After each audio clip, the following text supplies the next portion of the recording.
परम कर्म भोविता ज्ञातारं विश्रुतत्वानां वन्दे तदुर्लभदे वन्दे तदुर्लभदे।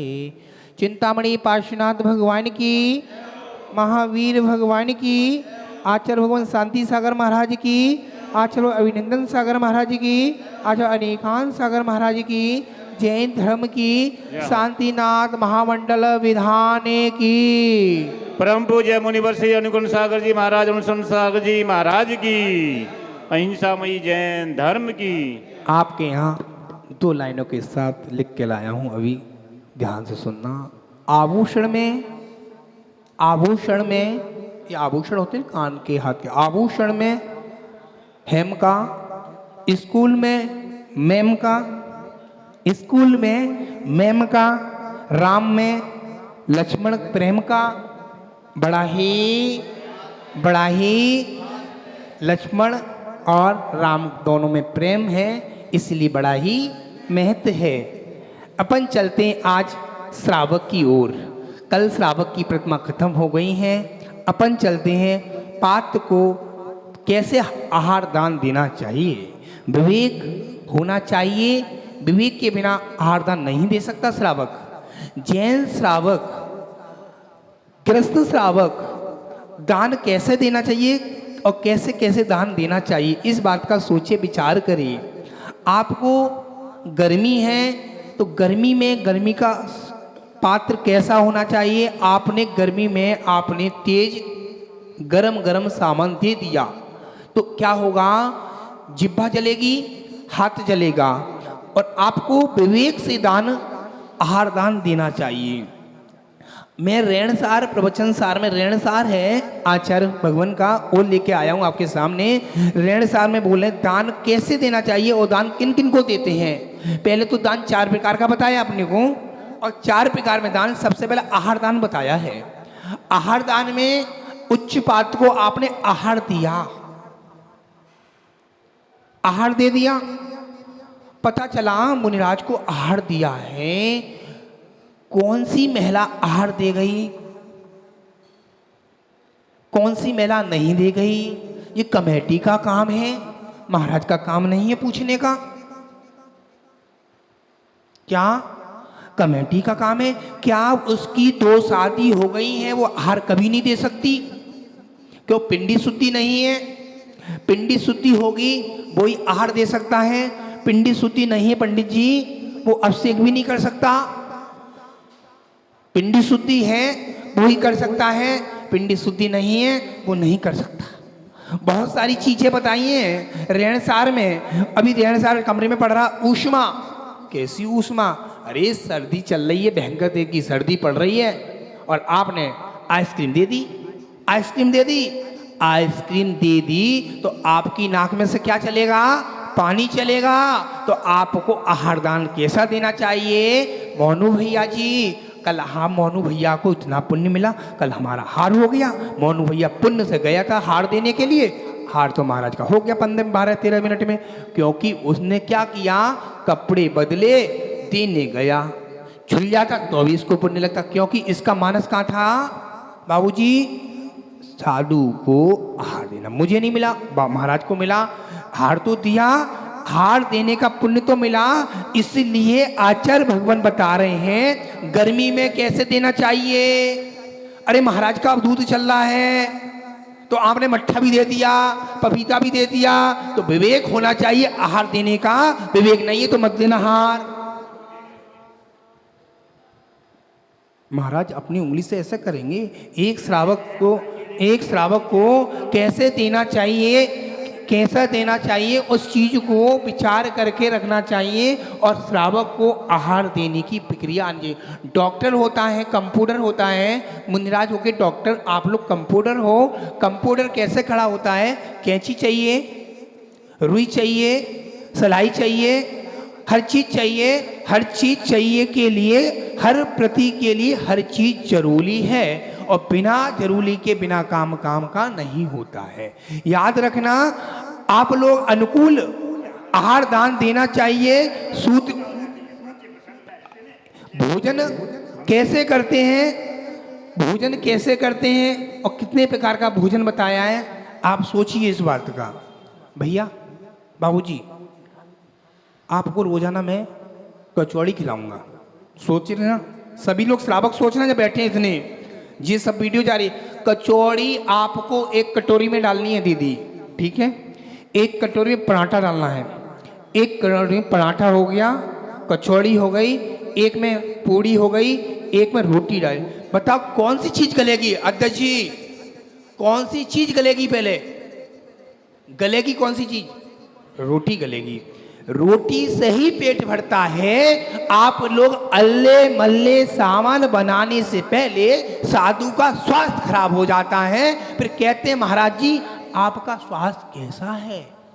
याद रखना, सामान बनाओ, पहले एक भाग रोटी का चले, कुछ भाग पानी का चले, कुछ भाग दूध का होता है, कुछ ऐसे ऐसे भाग बताए हैं, बाकी का भाग छोड़ देते हैं। वो की साधना भी ज़्यादा करो। तुमने मट्ठा पी लिया, पूड़ी दे दी, तो आपको प्रमाद आएगा पंडित जी, प्रमाद आएगा, ना साधना हो पाएगी, ना सामायिक हो पाएगी, ना कुछ हो पाएगा, और आप ओंगोगे। ओंगना मतलब नींद आएगी आपको, आएगी नहीं आएगी दीदी?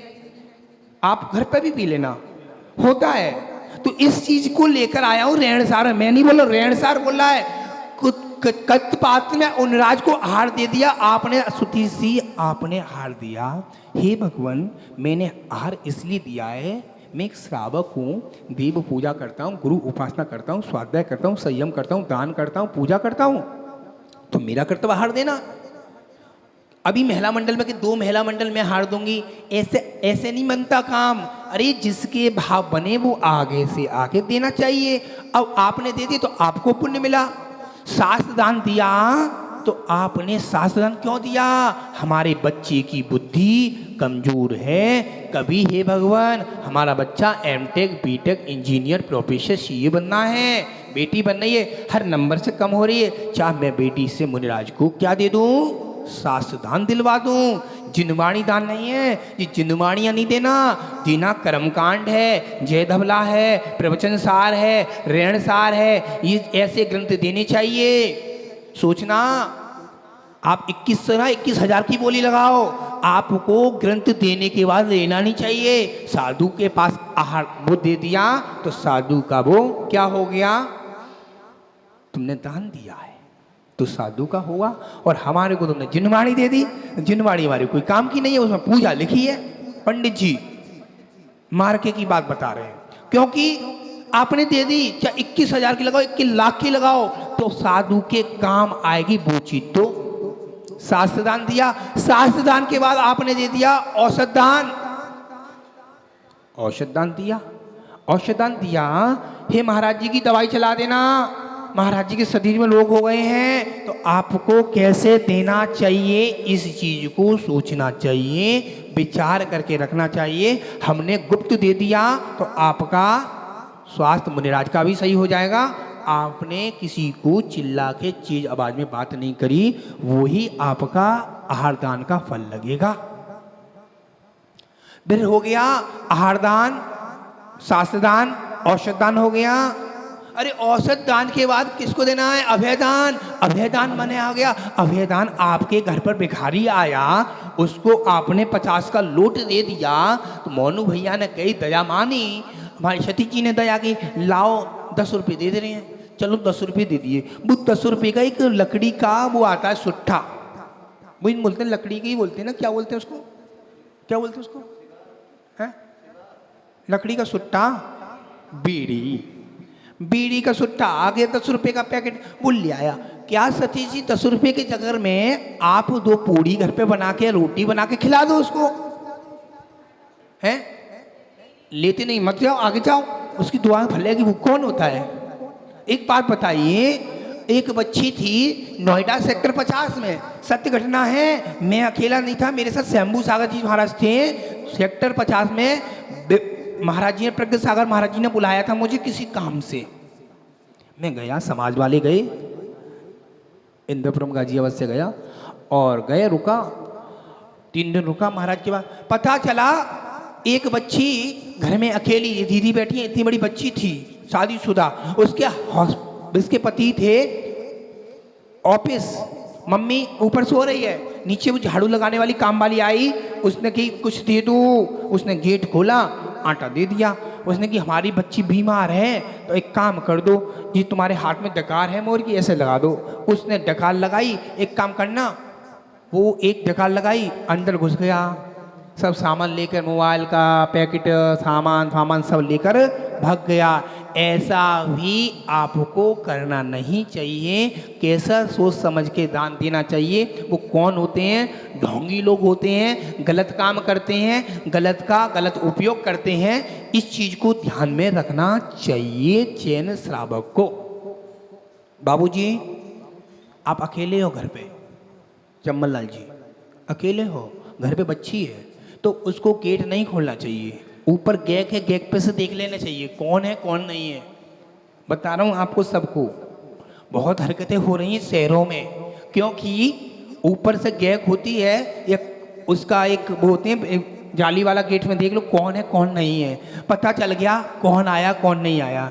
हमको दान किसको देना है, दान किसको नहीं देना है। आपने बोला उसको गाड़ी साफ कर ले,